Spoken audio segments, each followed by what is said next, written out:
ప్రతి సెటప్లో కూడా ఒక వైట్ సీటు కూడా పెట్టి ఉంటారు, మీరు గమనించాలి. బాక్స్ లోపల ఏం రాసి ఉంటారు, దీనిలో ఉన్న ముందు 2 స్పూన్లు వేసుకుంటే అది మీ రోగానికి సాల్వ్ అవుతుంది. అదే 5 స్పూన్లు ఎగస్ట్రా వేసుకుంటే అది మీకు హానికరం. అదే 1 స్పూన్ తగ్గి చేసుకుంటే అది మీకు యూస్ అవ్వదు. అలా రాసి పెట్టారు. ఎందుకు రాశాడు ఎలా అనుకుంటే, ఈ సిరప్ ముందు ఎక్కడో ఒక ఫ్యాక్టరీలో తయారు చేసి పెట్టారు. దీన్ని ఫ్యాక్టరీ తయారు చేసిన యాజమాన్యం మన ఇంటికి వచ్చి ప్రతివాడు వచ్చి, సార్ ఇన్ని స్పూన్లు వేసుకోండి, ఇన్ని తీసుకోండి అని చెప్పలేడు కదా.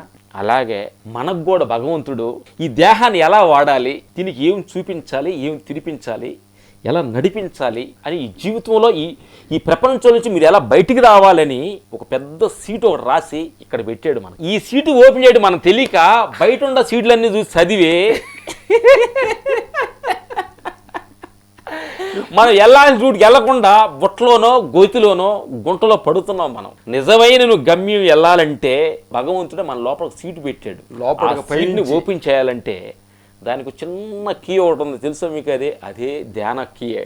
ఆ సత్యాన్ని నువ్వు కానీ తెలుసుకొని నీ లోపల నువ్వు వెళ్ళగలిగితే అప్పుడు నీ లోపల సీట్ని నువ్వు చూడగలుగుతావు.